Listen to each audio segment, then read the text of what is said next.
Hello guys, स्वागत है हमारे MTR क्लासेस में। आज हम फिर से लाए हैं क्लास 10th के बच्चों के लिए केमिस्ट्री का चैप्टर 3 धातु और अधातु, मेटल एंड नॉन मेटल। सभी सब्जेक्टिव प्रश्न है, VVI प्रश्न है, सभी VVI प्रश्न है बाबू। परीक्षा में लड़ाकू प्रश्न है। चलिए बिना टाइम गवाए हुए प्रश्न की ओर चलते हैं। तो हमारा पहला प्रश्न है, जस्ता के दो अयस्कों के नाम एवं सूत्र लिखिए। देखिए 2021 में पूछा गया प्रश्न है, आप लोग समझिए अच्छा से। जस्ता के दो अयस्कों के नाम एवं सूत्र निम्नलिखित है। जिंक ब्लेड ZnS और दूसरा क्लेमाइन ZnCO3। आप लोग याद करते चलिएगा, सबका संकेत भी याद रहना चाहिए बाबू, ऐसे नंबर नहीं कटेगा। परीक्षा में चेक करेंगे सर तो नहीं काटेंगे नंबर, ठीक है। आगे चलते हैं दूसरा प्रश्न की ओर। हमारा दूसरा प्रश्न है 12 नंबर प्रश्न। देखिए इनमें 11 से लेकर 20 तक प्रश्न है और 1 से 10 तक प्रश्न हम अगले वीडियो में पढ़ा दिए हैं। आप लोग जाके वहाँ वीडियो देख लीजिएगा। सब VVI प्रश्न है, परीक्षा में लड़ाकू प्रश्न है। तो चलिए हमारा प्रश्न है, निम्न पदों की परिभाषा दे। देखिए 2019 में पूछा गया है, ये भी प्रश्न है बाबू। देखिए काजी काजी के परिभाषा देना है। खनिज, अयस्क, गैंग, निष्पात और भर्जन। चलिए सबको लाइनिंग बाय लाइनिंग समझते हैं। तो हमारा पहला खनिज है, पृथ्वी के परत में पाए जाने वाली धातु युक्त ठोस पदार्थ को खनिज कहते हैं। जो पृथ्वी के परत पे पाए जाने वाली धातु है बाबू, उसे खनिज कहते हैं, ठीक है। जैसे जैसे देख लीजिए सोडियम क्लोराइड और कैल्शियम क्लोराइड आदि बहुत सारा पाए जाते हैं। दूसरा है अयस्क, जिस खनिज में प्रचुर मात्रा में धातु उपस्थित हो तथा जिससे कम खर्चा पर और आसानी से धातु प्राप्त किया जा सकता है, उसे अयस्क कहलाता है। जो प्रचुर मात्रा में यानी बहुत मात्रा में उपस्थित हो बाबू, और कम पैसा लगे, कम खर्चा मतलब हो उसमें, और आसानी से भी प्राप्त हो जाए, उसे अयस्क कहते हैं, ठीक है। जैसे बॉक्साइड, हेमेटाइट आदि। चलिए आगे चलते हैं। गैंग, अयस्क में उपस्थिति अशुद्धियों को ही गैंग कहा जाता है, यानी अशुद्धियों। जो अयस्क में अशुद्धि यानी कीचड़, मिट्टी, बालू आदि बहुत सारा चीज़ जो उसमें रहते हैं मिला हुआ, उसी को गैंग कहते हैं बाबू, ठीक है। चलो अगला प्रश्न पे चलते हैं। हमारा आगे प्रश्न है निष्पात। वहाँ देखिए बाबू, यहाँ पूछा गया था कि निष्पात और भर्जन। तो निष्पात और भर्जन का भी हम लोग परिभाषा देते हैं। देखिए निष्पात, किसी संद्रीय अयस्कों को वायु की अनुपस्थिति में उनके गलनांक से कम के ताप पर गर्म करके धातु के ऑक्साइड में परिवर्तन करने की प्रक्रिया को निष्पात कहते हैं। देखिए बाबू अच्छा से समझिएगा, यानी किसी सांद्रीय अयस्कों की वायु की अनुपस्थिति में, यानी वायु के अनुपस्थिति में उसके गलनांक से कम ताप पर, जो गलनांक है निष्पात का उसके कम ताप पर गर्म करके धातु के ऑक्साइड में परिवर्तन करने की प्रक्रिया को बाबू निष्पात कहते हैं, ठीक है। देखिए भर्जन भी इसी तरह प्रकार के होते हैं। किसी संध्रीय अयस्कों को वायु की उपस्थिति में, देखिए बाबू निष्पात को अनुपस्थिति में और भर्जन को उपस्थिति में उसके गलनांक से नीचे की ताप पर, यानी जो भर्जन के गलनांक है उसके नीचे की गलनांक पर गर्म करके धातु ऑक्साइड में परिवर्तन करने की प्रक्रिया को बाबू भर्जन कहते हैं, ठीक है। अच्छा से समझिएगा, याद करिएगा, सब इंपॉर्टेंट क्वेश्चन है। चलिए अगला प्रश्न की ओर चलते हैं। हमारा अगला प्रश्न है, सोडियम को किरोसिन तेल में डुबाकर क्यों रखा जाता है। सोडियम जो है बाबू उसे किरोसिन तेल में डुबाकर क्यों रखा जाता है। देखिए 2014 में पूछा गया प्रश्न है, आप लोग अच्छा से समझिएगा। सोडियम अत्यधिक अभिक्रियाशील धातु है। जो सोडियम है अधिक अभिक्रियाशील धातु है। इसे वायु में खुला छोड़ दिया जाए तो ऑक्सीजन के संयोग करके मतलब ऑक्सीजन के साथ संयोग करके और जलना शुरू कर देता है। यहाँ पे चलना लिखा गया है बाबू, जलना शुरू कर देता है। इसलिए सोडियम को किरोसिन तेल में डुबा के रखते हैं ताकि वो वायु के संपर्क में ना आए और ना जले, ठीक है। वो वायु के संपर्क में जैसे ही आता है तुरंत दम आग पकड़ लेता है। इसीलिए हम लोग डुबा के रखते हैं ताकि वायु के संपर्क में ना, यानी टूट जाए और सोडियम सुरक्षित बचा रहे। जैसे ही वायु के संपर्क में आएगा तुरंत सोडियम आग पकड़ लेता है, इसलिए इसे किरोसिन तेल में हम लोग डुबा के रखते हैं, ठीक है। चलते हैं अगला प्रश्न पे बाबू। हमारा अगला प्रश्न है, क्या होता है जब धातुएं वायु में दहन करती है।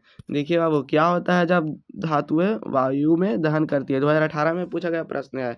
जब धातुएं वायु में दहन करती है तो धातु का ऑक्साइड बनाता है। जैसे देखिए यहाँ पर Mg यानी मैग्नीशियम ऑक्सीजन के साथ अभिक्रिया कर रहा है, तो यहाँ पे देखिए मैग्नीशियम ऑक्साइड बना रहा है। जैसे देखिए बना रहा है MgO मैग्नीशियम ऑक्साइड, यहाँ पास Mg प्लस ऑक्सीजन ये अभिक्रिया किया है तो बना रहा है मैग्नीशियम ऑक्साइड। यहाँ पास बोल भी रहा है कि जब धातुएं वायु में दहन करती है तो मैग्नीशियम, जब धातुएं वायु में दहन करती है तो धातु का ऑक्साइड बनाती है। ठीक है, चलते हैं आगे प्रश्न की ओर और समझते हैं अच्छा से।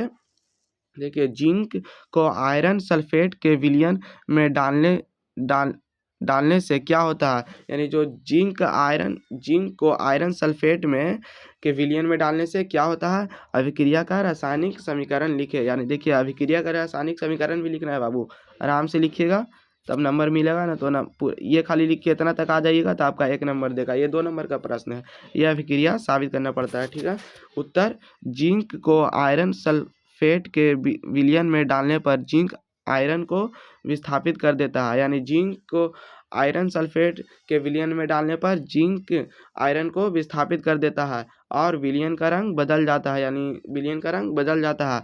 इसलिए जिंक को आयरन सल्फेट के विलयन में डालने से क्या होता है, समझ गए। यहाँ पे देखिए Zn प्लस FeSO4, तो यहाँ पे बना है ZnSO4 प्लस Fe यानी जिंक सल्फेट, और यहाँ पे Zn का भी क्रिया कराया गया था तो यहाँ पे जिंक सल्फेट बना है। ठीक है, चलिए आगे समझते हैं। हमारा अगला प्रश्न है एनोडीकरण क्या है समझाएं। ऐसे क्वेश्चन दे देगा, एनोडीकरण क्या है समझाएं। ये देखिए 2020 में पूछा गया प्रश्न है, नहीं पता है, हमको भी नहीं पता है, आप लोग को भी नहीं पता है कि क्या ये प्रश्न 2025 में पूछ दे, इसलिए अच्छा से समझते हुए चलिएगा। एनोडीकरण क्या है, देखिए एकदम सरल भाषा में आप उत्तर दीजिएगा कि एल्युमिनियम धातु को खुली हवा में छोड़ देने पर उसकी सतह पर उसी के ही ऑक्साइड की एक मोटी परत बन जाती है जिसे संरक्षण रुक जाता है, जिसे एनोडीकरण कहते हैं। यानी जो एल्युमिनियम का धातु है उसे खुली हवा में छोड़ देते हैं तो उसी का एक परत उस पे मोटी परत बन जाती है, उसी का ऑक्साइड की एक मोटी परत बन जाती है जिससे संरक्षण रुक जाता है, यानी खराब होने से रुक जाता है, उसी को एनोडीकरण कहते हैं। जैसे हम लोग लोहा के ऊपर पेंट करते हैं, इसी तरह यह ऑक्साइड की एक मोटी परत बना लेती है जिससे संरक्षण रुक जाती है, यानी खराब होने से बच जाती है। ठीक है, चलिए अगला प्रश्न की ओर चलते हैं। हमारा 17 नंबर प्रश्न है उभयधर्मी ऑक्साइड क्या होता है, 2 उभयधर्मी ऑक्साइड का उदाहरण दे। देखिए 2018 और 2022 में भी पूछा गया प्रश्न है, VVI प्रश्न है, हम सब नोट करते हुए चलिएगा या स्क्रीनशॉट ले लीजिए।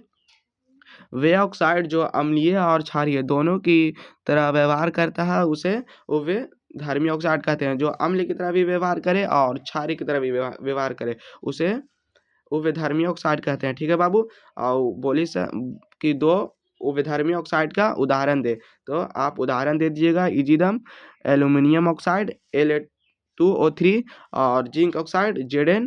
ठीक है, एकदम सरल भाषा में आप लोग लिख के आइएगा, हड़बड़ाना नहीं है, आराम से लिखिएगा।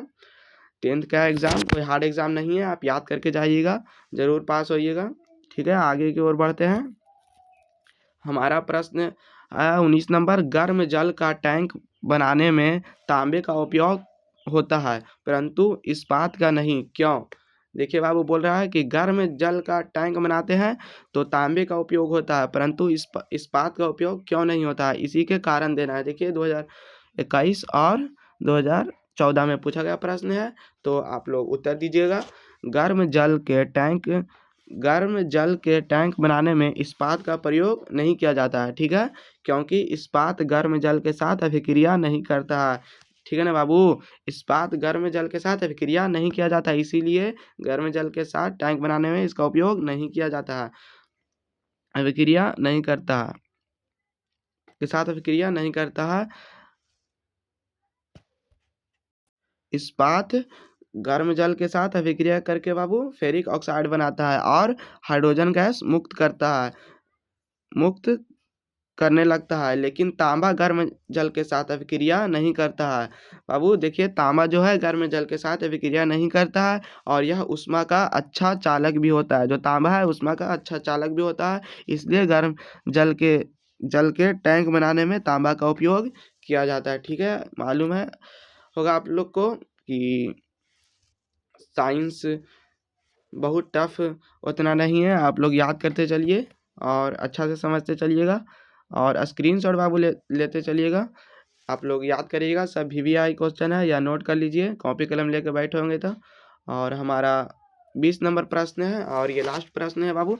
देखिए, रासायनिक गुणों के आधार पर धातु एवं अधातु में विभेद कीजिए, यानी विभेद करना है, यानी धातु के गुण बताना है और धातु के गुण बताना है। देखिए 2017 और 18 में पूछा गया प्रश्न है बाबू। देखिए यहाँ पास VVI प्रश्न है, ये पूछता है हर साल परीक्षा में। देखिए उत्तर है, उत्तर दम लिखिएगा, पहले लिख दीजिएगा रासायनिक गुणों के आधार पर धातु और अधातु के निम्नलिखित उदाहरण है। ऐसे भी लिख सकते हैं, या जैसे हम लिखे हुए हैं ऐसे भी आप लिख सकते हैं। एक तरफ लिख दीजिएगा धातु, एक तरफ लिख दीजिएगा अधातु, फिर एक एक करके उदाहरण दीजिएगा।